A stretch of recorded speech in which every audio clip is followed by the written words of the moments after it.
president is concerned about that interference. He commented, I think it was January 5th or 17th, something like that, on that at the time, and he said, Russia probably interfered, but maybe some other countries did as well. He said, I think it was Russia, but I think we also get hacked by other countries. There you go. People. Thank you. And so does he stand by this? Whole row is getting an A for that. Is he concerned about that, John? Yeah, of course. He's concerned about any country or any actor that wants to interfere in elections. I confirm that he stands by that. This, and note the lack of video there, on the same day, the Washington Post dropped yet another bombshell report. This one revealing that last summer, U.S. intelligence agencies had sourcing deep inside the Russian government, reporting that Russian President Vladimir Putin was directly involved in a cyber campaign targeting our election. The mission? Defeat or damage Hillary Clinton and help elect Trump.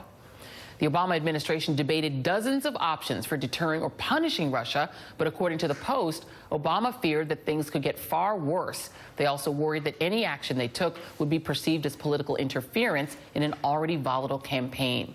And joining me now is former presidential candidate Mullen, who's also a former CIA operative, Nayyera Haq, former State Department spokesperson, and Naveed Jamali, former FBI double agent and author of How to Catch a Russian Spy. Thank you all for being here. Evan, I've got to come to you first and get your reaction to Donald Trump finally acknowledging last night via his favorite medium, Twitter, that in fact the Russians did meddle in the election. He blamed it on Obama. He said just out the Obama administration knew far in advance of November 8th about election meddling by Russia, did nothing about it. Why? What do you make of his finally acknowledging that?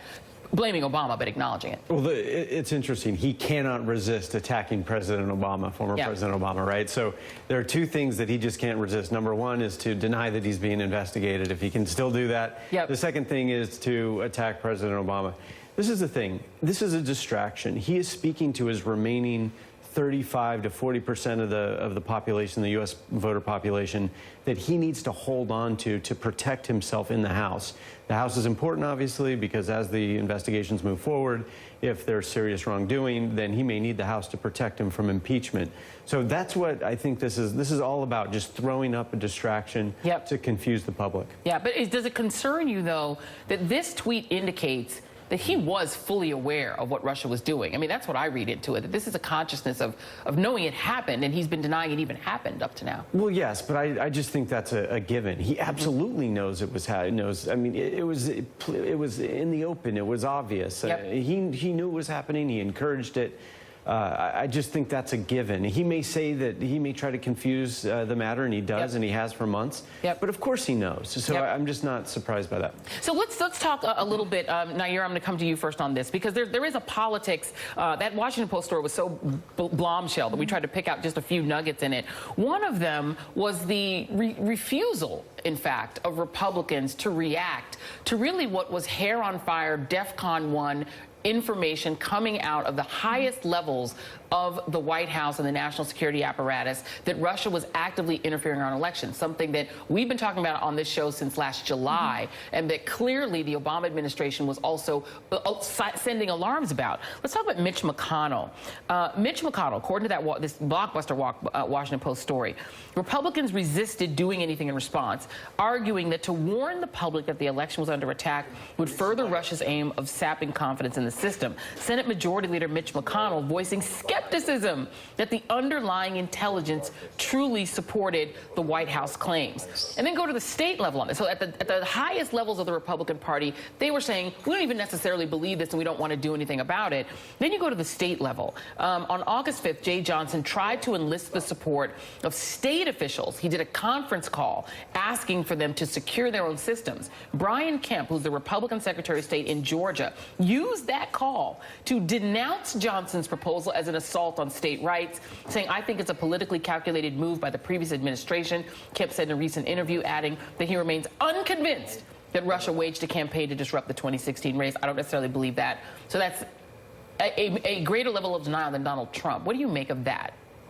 Well, this is part of a pattern of the Republican Party and during the campaign really disregarding national security interests. So it's a divide between policy and politics. And unfortunately, given the election season, politics prevailed. You had CIA analysts who were deep in the Russian government giving information through the CIA channels. Now, these are not people who are partisan in any way, raising it through their chain directly to the president, saying that this is a national security problem, and not only something that we see in the United States, but we've seen patterns of this elsewhere for Russia to undermine democracies throughout Europe. And given the timing of it, the people in charge of national security in Congress and for oversight really weren't able to look past the partisan politics. Yeah, and neither, in a sense, was wise. I should note that Mitch McConnell did send a letter on September 28th. McConnell and other senators issued a cautious statement that encouraged state election officials to ensure their networks were secure from attack, but it made no mention of Russia, so we should note that. But Naveed, you and I have talked a lot about what the administration's response was. This Washington Post story went into a lot of detail about what they were trying to do or thinking about doing, what they were concerned about doing. Some Obama administration officials looked back, according to the Washington Post, on the Russia period with remorse. They said, "It was the hardest thing about my entire time in government," said one former senior Obama administration official involved in White House deliberations on Russia. "I feel we sort of choked." What do you think? Look, the biggest thing, Joy, when it comes to intelligence operations is attribution. I mean, you want to complete the mission, but the second part of it is the clandestine element. That is to say that if the mission is compromised, that the target cannot come back and say definitively, it is this country, it is you that actually launched this.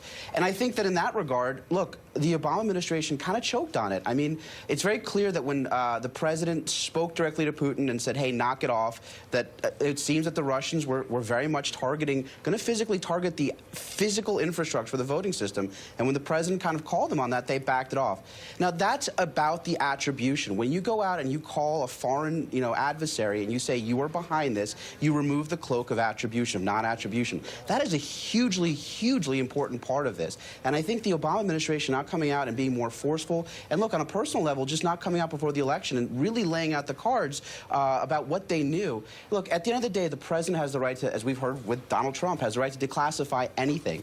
And I think that what we're learning today, there's no reason we shouldn't have learned that before the election. And I think that was, unfortunately, a miscalculation on the current administration. And one last thing, if you look across the pond, you look at France, you look at how France has weathered the same storm that the Russians launched against them, they're in a much less chaotic free fall than we are. And so there is a way to emerge from this. And I think, unfortunately, between the transition and the current president we have, the Russians have really, gotten one up on us. But and that's exactly the point that Naveed had mentioned about France and other countries having weathered this storm. This is part of a broader Russian campaign to undermine democracy. The U.S. is not the only target. You had Russian hackers who were systematically telling Syrians that Germany was the best destination for them to go, and that's part of why you had a massive influx of Syrian refugees in Germany that Germany could not handle. Right. You have cyber attackers looking at Ukraine and forcing blackouts by hacking their energy grid. The U.S. infrastructure energy grid is horrifically outdated. So we have serious vulnerabilities, not just to our electoral and democratic system. We have serious infrastructure vulnerabilities that now the Russians are going to be using to their advantage. But, Evan, at the same time, just to go back for a second to the Obama administration's response, if you look at it at the time, you were running for president, so you could probably vouch for the fact that had the Obama administration, of all administrations, come out and said the Russians are attempting to interfere in the election and even hinted that it was to help Donald Trump, the reaction from Trump's base would have been that the Obama administration was trying to steal the election. Trump was already saying that the election was being stolen from him. And so my question is, from somebody who was on the ground, who was actually doing this, who was running for president, what would have been the reaction on the right had the Obama administration come out and said, hey, red flag, Russia's trying to interfere? Well, it would have been politicized. Absolutely. And that is, and your other guests have made this point, but it's just so absolutely critical that as you read that Washington Post report, read it with an eye for partisanship. And you see at every step how our leaders didn't take actions that might have helped in retrospect. We might have wished they would have taken them, but they couldn't because of fear of partisanship or because of partisanship itself. I draw the viewer's attention to the letter that the Post talks about that Mitch McConnell ended up sending out and some other senators in late September, where he says to states, protect your voting systems, but we oppose any engagement from the federal government on these issues. So that's an incredible thing to do. He was more concerned, they were more concerned about protecting states from the federal government That's right. than they were about protecting our voting system from the Russians. From the Russians, That's yeah. that's where our partisanship has gotten, and that's something that we as Americans have got to look at, not just our leaders in Washington. Yeah, I think we get a lot of amens on that. We are out of time. Evan McMullen, Nayyera Haq, and Naveed Jamali. Thank you guys. Thank you very much. And coming up.